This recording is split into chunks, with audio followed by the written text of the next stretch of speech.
ออกเดินทางต่อเดินทางอียาวไกล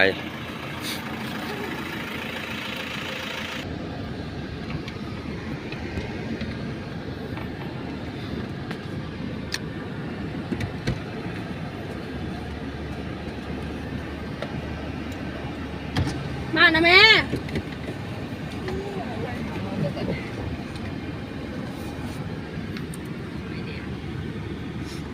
ยังใช้ชีชุ2 โมง8:53ตกสั่งน้ำเลยจะบอกเลยชีชุสั่งเขาพร้อมซ้อมหนึ่งไปเที่ยวเขาเกียรติเอายุเอายอมใช่เขาเปลือกเกียรติเอาเขาเปิดซ้อมหนึ่งก็นะว้าวสิเพื่อนไปสักตัวนี้เอาดีแล้ววันหนึ่งใช่กายเลยน้ำมันก้อนโลเท่าไหร่7,000 กับ 7,000 ครับข้อ7,500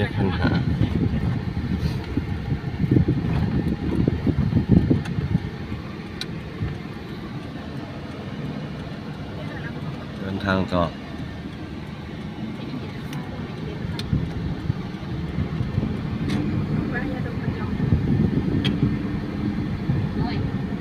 มาดอกมาเก็บเงินแล้วให้แล้วนะเด้อ150,000เต็ม1พอพูดอยู่ที่กระบี่ของผู้ใหญ่ซิ่วแล้ว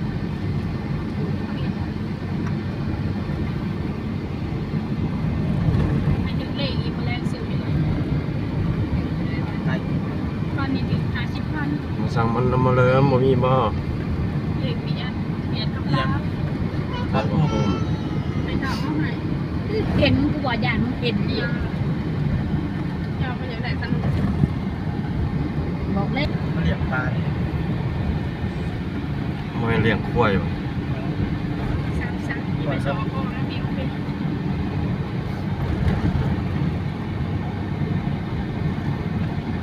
น้ำมาใส่เนาะ จากโรงงาน งานน้ำให้อุดมสมบูรณ์หัวควายใส่กินเนี่ย ทำมันจะสนุกเอานี่บอก เห็นมาทางแวเรา กูมันโง่อย่างเลยกันว่ามันบ่ได้ขายมันก็เก็บมื้อเด้อ เฮ็ดซุปมันนะซึ่งมาบ่เห็นใส่เด้ แต่ขายอยู่บ่ล่ะ เป็น นั่นแหละยังว่า2-3 โมงนี่มันเก็บเงินเก็บโลด ชมมันหนึ่งเลยอร่อย ตัวนั้น65 ซีโตข้าวสารไม่ไผ่เลยอร่อย จะไก่จะไก่ แพงพัน เมื่อโหลไปต้องคล้อง มันพาย เก็บกระโดด ซื้อเหล็กเนาะ กันเราบ่มาเก็บไปอย่างเมื่อกับยาแล้ว เห็ดใหม่เพราะ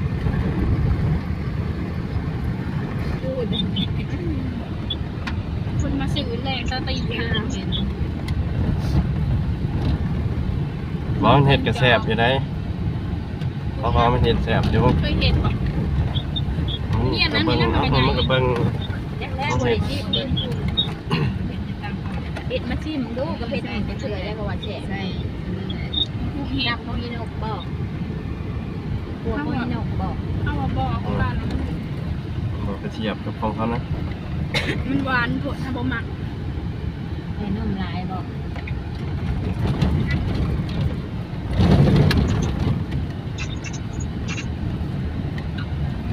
ใส่บนนั่งใส่จอกนั่นเองน้องไปใส่ทับมือนั่น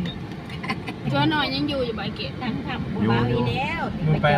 จก ที่ไปน้ำเพิ่นเลย พุ่นไปหาอาจารย์จีโน่คุณ ไป เอง ยังจานที่โน่แหละ แม็กมันอยู่ใจเกต บ้านน้องพื้น อยู่น้ำเพิ่นนะบอก น้องพื้นนั่นจานที่โน่ จีโน่ แล้วอันนี้สั่นออกมา เป็นสาบอะไรเยอะสาบปูนสาบยัง ใส่เจ้าเลย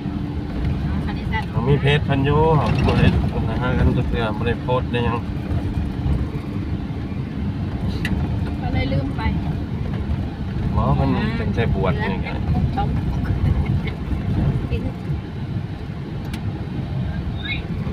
กินเบิดแน่เอาไว้กินได้บุ้มกินจ้า บ่ลูกแดดบ่กลับกล่องบ่ได้ แนวอื่น ไปใส่เล็ก หาเวลาไปแน่เมื่อยดูไปนะ บริณักบางกะสี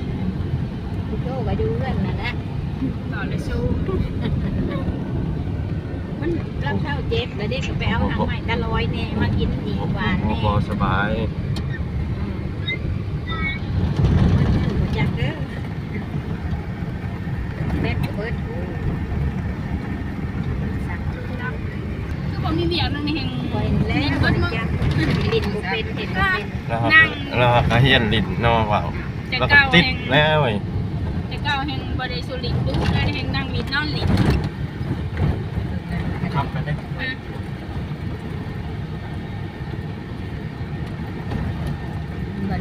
ยามพ้นก็สิบไปยากเนาะไปยากเนาะเป็นอยากเป็นขืนนั่นเอง นี่เห็นแล้วปัญหาเนาะเป็นดินเหงตัวดินด่ะ ทางผ่านเข้ากันยังดีอยู่แต่กะแอร์นะคือหอนแอร์บนน้ำยาอยู่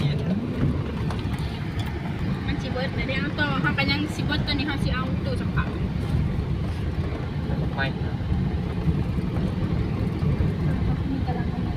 มันบักไม้นะ ลังมันพญานาคกัน นี่โมเดิร์น ผมเป็นเจ้าเห็ดทานตายผมลูกผมถามถึงได้ทาน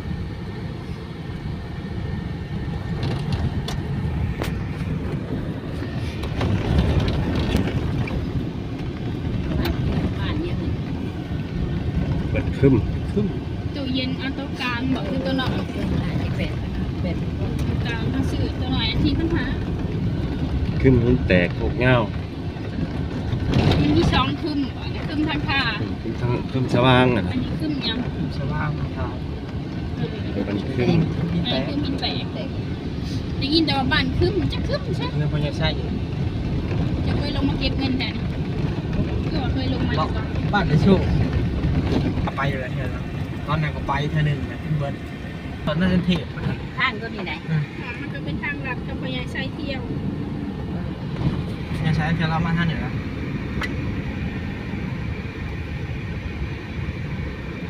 ท่านเล่าถึงเลขมานขนาดเพราะว่าแม่เลขหรือลูกเลขพญาไซน้ำเขาตลาดจะเคยเลี้ยงก็ได้เปอร์เซ็นต์น้ำร้อนเลยเอ้าถือ50,000กับ4 ล้านค่ะจะให้เรา4 ล้านก็ได้แล้ว500,000นี่แหละครับปู่ มัน ได้เงินก็ได้ได้เงินน้ำมันขนาดแค่กัน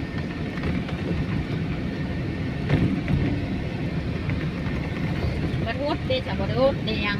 มุดคือก่อน เอาหนามไม่ใช่อุด อันน่ะใช่กับผู้หญิงใช่ไหมเราคน ได้ ใช่ ง่าย มาปล่อยโชค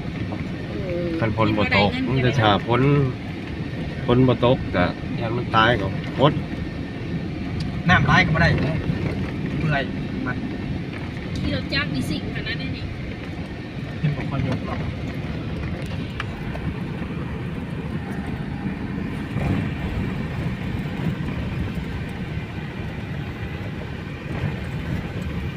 ท่านได้ฮอดมองมาแก้วรถทำได้นี่ เราตายนะ ข้างตัวนี้บอก ทางนี้แหละยังบ่ทันฮอด ทางลงพานะ ลองปรุง ผ่านนู่นจุด ทางเทพลงไป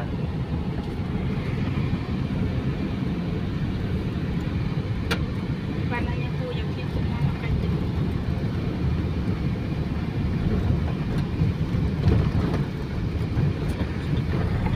พี่ดองมาส่งโจ๊กไป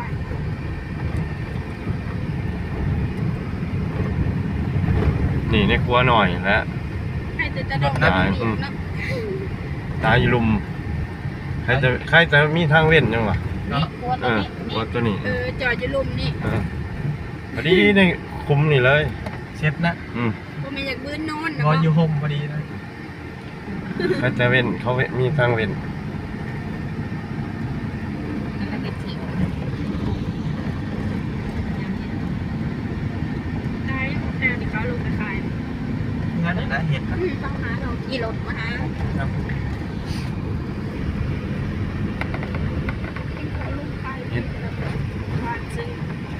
มีโขกมีดงอีกทางนั้นก็ไปหากิน มันเป็นดุ โค้งเป็นป่า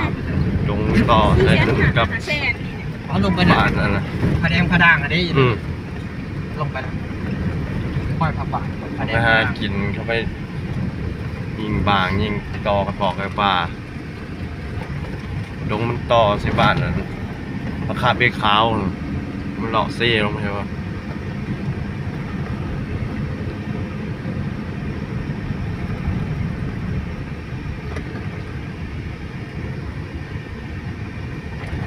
กินเขาคือชนะเนี่ย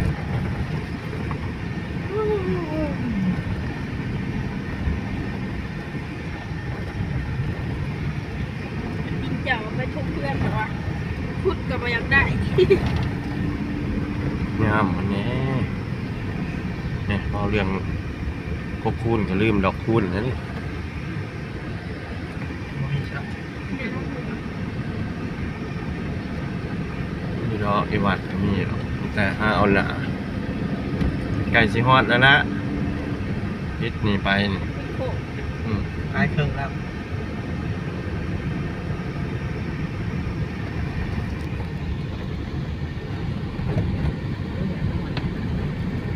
ติ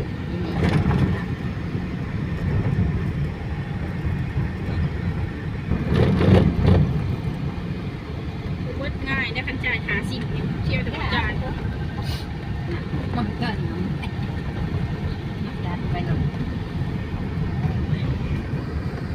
ร้านมันเคย เพราะมันโง่บ่ได้ มีสัญญาณ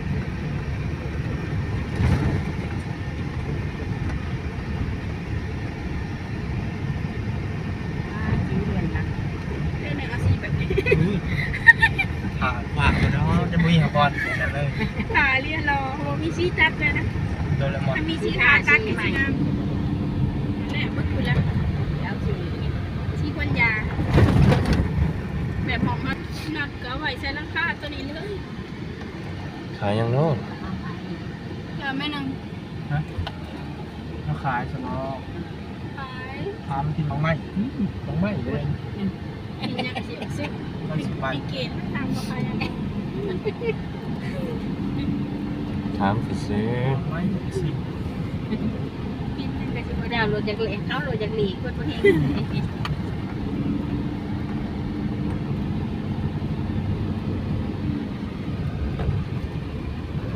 แกดีด้วย เจ้าโลก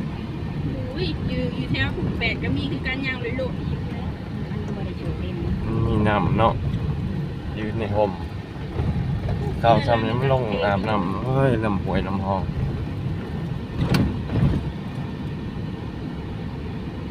เฮ็ดเทิร์นแบบนี้เป็นตะยานเวลาเป็นวินมารยานตกกันได้ตลุก ก็จะเป็นแล้วเว้ย ยานได้เกินมันมีคันใดมันบ่มักเสียว ปีเพื่อนมันจะขี้งอกดึก ฮอดแล้วฮอดแล้ว นอดกัน อืม ไปได้นะกะดีสามีแล้วมันทาง กลางหลักที่ว่าแล้วท่านไปทางนั้นก็ที่ยังบ่หอดแล้วเนาะ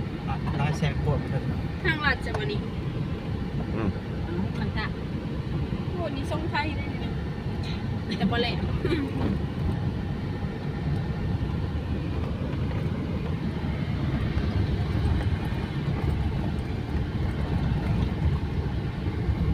หลอกไง ฮอดวัดแล้วสั่งเป็นประตูโค้ง ก็บ่ได้ไกล เป็นชามตัวโค้งมันนี่ เข้าได้ก็ เอาบ่ได้ ไม่ตันคนอยู่ มีปอกเนื้อทำ ทั้งพลประตูใหญ่นี่บอก ทางเขาขุดจะได้หรอก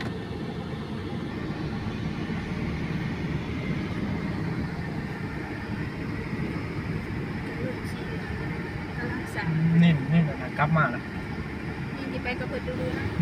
ขี่ไปนาล่าง ฮอดแล้วฮอดแล้วฮอด มัน วัด ไปอะไรไปยังมุด ใส่เวลาเดินทางประมาณ มันไปทางน้องพื้นนี่ไปทางไหน 30 นาที ออกมีก็ได้ออกนี่ไปปูนะ ออกไปทางนั้น แล้วก็ขึ้นไป โค้งไป ไอ้ พุ่น เรื่องมาสั่งไอ้เรื่องบ่เฮ็ดบ่ ใครจะอยู่วัดมันมีผมเนี่ยก็ต้นไม้ไว้จอดรถ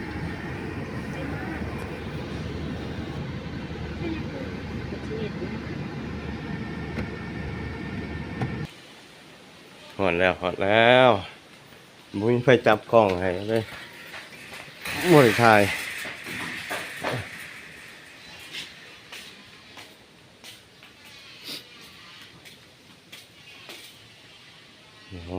เนาะอยู่อันวัดบ้านนาราม